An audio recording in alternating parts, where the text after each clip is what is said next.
ዛሬ ወደ 4 ኪሎ አካባቢ ነው የምገኘው። ወጣቱ ትውልድ ስፔሻሊ ሃይስኩል እና ዩኒቨርሲቲ ያሉ ልጆች ያላወቁትን ወይ ደግሞ በተግባር ያልተረዱትን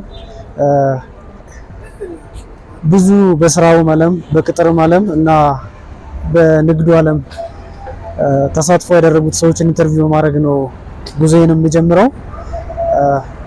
እንቀጥል። ስሙትን ማለበ ስሜ ማሙ ገብረየስ። እሺ፣ የት አካባቢ ነው የተወለዱት? የት አካባቢ? ሰሜን ሸዋ ሳሲት። እሺ፣ ስራ ምናምን በስንት ዓመተ ምህረት ነው የጀመሩት? ስንት ዓመቶት ነበር ሲጀምሩ? ስራ ምናምን በ1953 ተወለድሁ። ኦኬ። ከዛ በስንት ዓመቶት ነው የጀመሩት? በስንት ዓመቴ በተወለድሁ በ20 ዓመቴ ወደ ሚሊቴሪ ካምፕ ገባሁ። ኦኬ፣ ማለት መከላከያ ውስጥ ማለት ነው? እሺ። በዛን ጊዜ ምን ያህል ነበር ይከፈሉት የነበረ? በዚያን ጊዜ እንግዲህ 90 ብር ይከፈለኝ ነበር። እሺ። ያኔ 90 ብር በሚያገኙበት ጊዜ የራስዎት ቤት ነበሩት ወይስ ተከራይተው ከሆነ? የለኝም። ለከራይ ምን ያህል ነገር ነበር ያኔ? ወደ የምኖረውም በኤርትራ መሬት እና በትግራይ መሬት ነው ያሳለፍኩት። ኦኬ። ከዛ በኋላ ጡረታ ከስንት ዓመት ካገለገሉ በኋላ ነው ጡረታ የወጡት? ጡረታ እኔ አልወጣሁም፣ የለኝም። ደርግ 83 ነበር የወደቀው። ደርግ 83 ሲወድቅ እኔ በሱዳን ዞሬ አገር የገባው ቁስለኛ ነኝ። በእርግጥ መጣሁ እዚህ በየዘበኝነቱ እየተንገላታው ቆየሁ። አባቴ ትንሽ ቤት ነበረችው ይህ እንዲህ ውስጥ እዚች መጣሁ ተቀመጡ።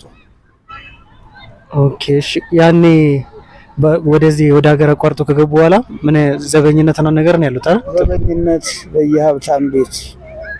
ኦኬ። ስለዚህ ከዛ ከወጡ በኋላ ሌላ ስራ ሰርተዋል? ዘበኝነት አልኩህ እኮ። ኦኬ። አሁንም እሱ ላይ ነው ያሉት? አሁን አሞኝ ዘበኝነቱንም ትቼዋለሁ። እሺ።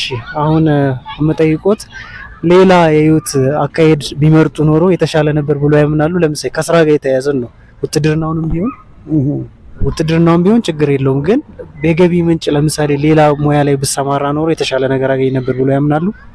አሁን በኋላ አይደለም፣ በወጣትነት ዘመኖት።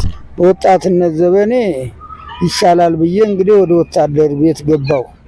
ወታደር ቤት ያው እንደ አቅሜ እየኖርኩ ያለው ነገር ሁሉ የእህል ውሃ ጉዳይ በመንግስት ላይ ነው። ለኪሳችን ያቺ ገንዘብ እየተሰጠን እንኖራለን። መንገላታት፣ ውሃ ጥም፣ ረሃብ፣ ችግር ይኖራል። በእርግጥ ያን ሁሉ ተቋቁመን ያው የሀገሪቱ ጉዳይ ያለው መንግስት ሲፈራርስ እኔም ወደ ሀገር የገባው። ከዚያ በኋላ ያደረኩት ነገር የለም። ሰውነቴም እየጠና ሄደ። በዘበኝነት እየተቀጠርኩ በሀብታም ቤት እየሰራሁ ካለ መጨረሻ ላይ እኔም እያመመኝ ልቤን ያን ሁሉ ትቼ እንግዲህ እንኖራለን። እሺ፣ አመሰግናለሁ ለሰጡን ቃለ ምልልስ በጣም ነው የማመሰግነው።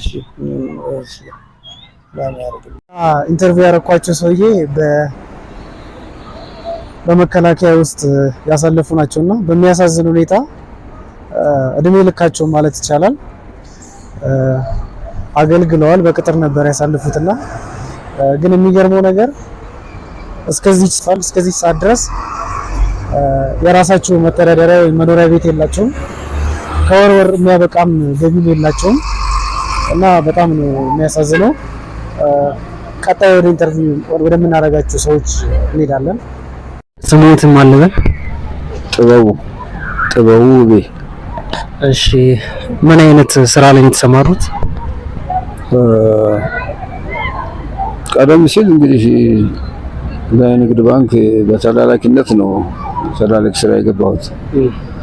ከዛ ደግሞ ሜሴንጀር ማለት ቦርሳ ይዞ ጉዳይ ማስፈጸም የባንኩን ሜሴንጀርነት።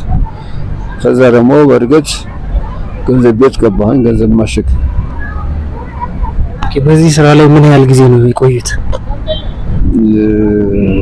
በርግጥ 35 ዓመት አገልግዬ ነው ጡረታ የወጣሁት። ኦኬ ስራ ላይ በነበሩበት ጊዜ ያገኙት የነበረው ገቢ ለቤተሰቡ የሚያስፈልገው ለልጆቹ የሚያስፈልገውን ለቤትም ቤት ከሌሎት የሚያስፈልገውን ነገር ይሸፍን ነበር? ቀደም ሲል እንግዲህ በ65 ዓመተ ምህረት ነው በጃንሆይ ጊዜ አብዮቱ ፈነዳው። በ66 ነው የደርግ እንትን። በዛን ጊዜ 50 ብር ነበር የተቀጠርኩት። ያ 50 ብር ይሰራ ነበር።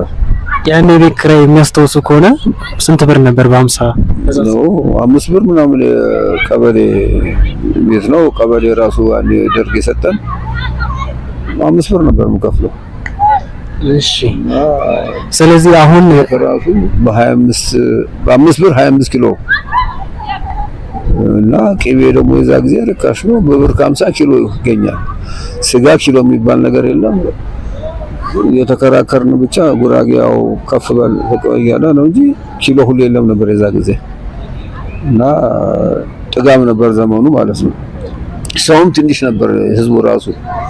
በዛን ጊዜ እንግዲህ በጃንሆይ ጊዜ 12 ሚሊዮን ነበር የሚባለው አዲስ አበባ። እዛ ሲል በደርግ ጊዜ 25 ሚሊዮን ማለት መጣ። ህዝብ በዛ አሁን ነው። እና በዛን ጊዜ ገንዘቡ ይሰራል። ዶላር ነበር የኛ እኮ 2 ብር ከ05 ሳንቲም እንደዚህ ነበር የኢትዮጵያ ብር። እና ጥሩ ይሰራ ነበር ገንዘባችን። እሺ አሁን ወደ ጡረታው የተቃረቡበት ጊዜ ማለት ወደ 30 አመት ካገለገሉ በኋላ በፊት እንደነበሩት አይነት ነው ብሩ ይበቃውት የነበሩት ወይስ የብሩ የሚከፈሉት የነበረው ነገር መጀመሪያ ስራ እንደጀመረው አካባቢ አይበቃውትም ነበር? አዎ እያደር በርግጥ እኔም ትንሽ ሞኝነት ያጠቃኛል። የዛን ጊዜ ባለቤትን አላስቀጠርኩም ነበረ። ባለቤቴን ባስቀጥር ኖሮ ጥሩ ቅርስ የሚይዝ ነበር፣ ይበቃን ነበር።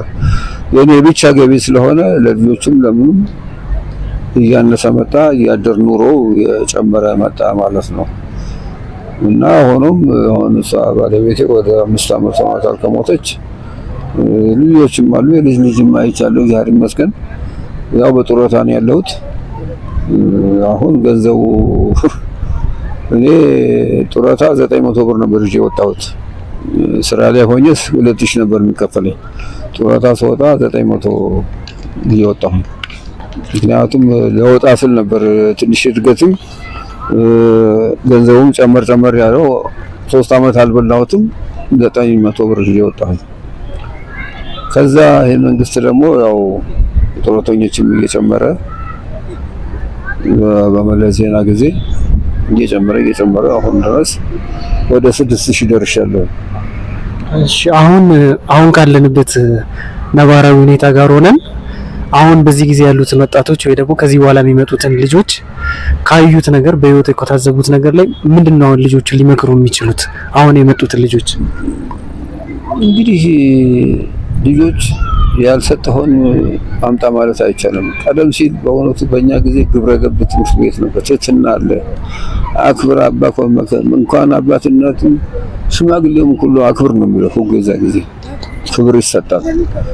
ያሁኑ እኔ በወጣቱም አልፈርድም። ምክንያቱም ያልሰጠውን አምጣ ማለት አይቻልም። ስርዓት ነው እና በደርግ ጊዜ ነው ግብረ ገብ ትምህርት የቀረው። ድፍረት ደፋር መሆን አለበት ብሎ ያን ሶሻሊዝም ነበረ። በዛ ምክንያት አስቀረዋን ትምህርት እና ከዛ በኋላ ያሁንማ ትውልድ በቃ አባትናቱ ክብር የለም፣ ሽማግሌ ክብር የለም፣ ገንዘቡም አይበቃም። የትምህርቱ ፖሊስም ስርዓቱም ስለተበላሸ በልጆችም አልፈርድም። ትምህርት ያላስተማርከውን አንተ ማለት አይቻልም እና በአሁን ጊዜ እንደው አለን ብቻ እንጂ መከባበር የለም፣ ምን የለም፣ ሰላም የለም። ልጆችም ለእናት አባት አይታዘዙም።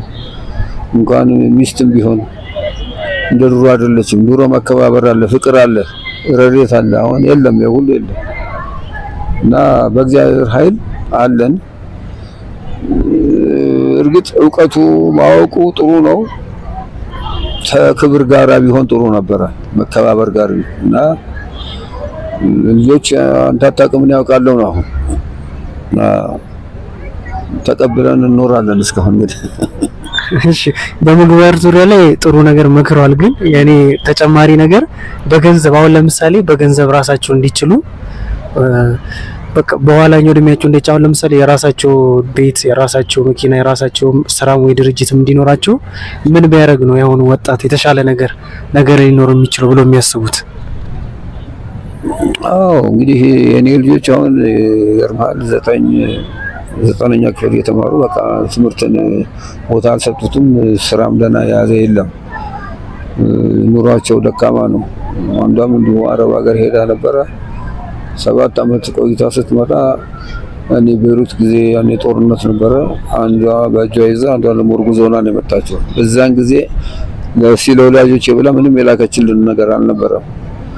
እኔ ያው ራሴ በራሴ እየሰራሁ አገኘኋት። ከዛም ጡረታም ከወጣሁ ወጪ ደህናም ስራ አላገኘሁም ለመቀጠር እንኳን። እኔ አሁን እድሜን ከፍ አድርጌ ነበር የተቀጠርኩት። የዛን ጊዜ በ2000 ነው የወጣሁት። አሁን 18 አመቴ ነው ጡረታ ከወጣሁ። ሆኖም እግዚአብሔር አላሳጣኝም። ለኔ ብቻችን ያብቃቃሁም በኢኮኖሚ በምንም አለሁ። ግን አሁን ልጆች በእርግጥ ድሮ ተመርቆም በዲግሪም በዲፕሎም ተመርቆ ስራ ያገኛል፣ ቻንስ አለው። መንግስትም ደግሞ ወዳው እንደተመረቀ ይሰጥ ነበር ድሮ። አሁን ግን ይሄ እድል የለም። አሁን ምንድነው ማድረግ ያለበት? አሁን ወጣት የራሱ ፈጠራ የራሱ ስራ ፈጠራ ነው ማድረግ ያለበት። በሙያ የእጅ ሙያም ሆነ የአእምሮ ሙያ ሆኖ የስራ ፈጠራ ነው አሁን እንጂ የስራ እድል እንግዲህ በመንግስትም ቢሆን በምንም ጠባብ ነው። ባለ ሀብትም ቢሆን ያው በዝቅተኛ ቢቀጥረውም እንደ ልብ ላያገኝ ይችላል። ግን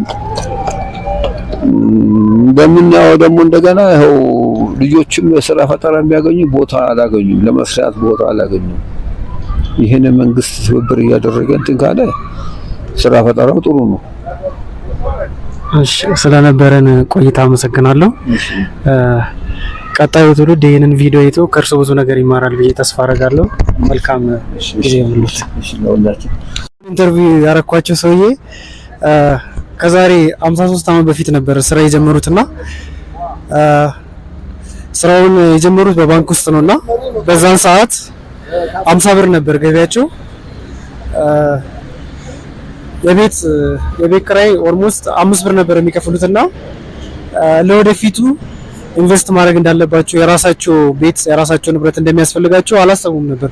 ምክንያቱም የሚያገኙት ገቢ ቤዚክ የሚባለው ኒድስ ሙሉ ለሙሉ ከቨር ያደርግላቸውና ኮምፈርት ዞን ውስጥ ገቡ እና ቀጣይ 35 አመታትን ምንም ሳያሰላስሉ በዛው የተወሰኑ የደረጃ እድገቶችን ያገኙ በባንክ ውስጥ አሳለፉና በመጨረሻም በ2000 ዓመተ ምህረት ጡረታ ወጡ። ጡረታ በወጡበት ሰዓት ላይ 900 ብር ነበር የሚከፈላቸው። በዛ 900 ብር መንግስት የተወሰኑ ማስተካከያዎችን አድርጎ አሁን 6000 ብር ሆኖላቸዋል። ግን እንደነገሩን ከሆነ ብልጥ ሆኖ ኢንቨስት ባለማድረጋቸውና የራሳቸውን ፕሮፐርቲ ኦን ባለማድረጋቸው አሁን መኖሪያ ቤትም የላቸውም። ከወር በጭንቅ ነው የሚደርሱት። ባለቤታቸውም አሁን ለጊዜው በህይወት የለችም። ልጆቻቸውም አልደረሱም። ምንድነው ኢንቨስት ባለማድረጋቸው ከዚህ እኔ ካለሁበት ትውልድ የተሻለ እድልና አግኝቶም ቢሆን እንኳን የተብቃቃ ነገርም ቢሆን እንኳን በእውቀት ወይ ፋይናንሻል ሊትሬሲ ወይ ደግሞ የገንዘብን አያያዝ አጠቃቀም እውቀት በማጣታቸው የተነሳ ለችግር ተዳርገዋል ማለት ነው። ቀጣይም ይሄን የመሰሉ ብዙ የምትማሩባቸው የምችላቸውን ቪዲዮዎች እናቀርባለን። ቸር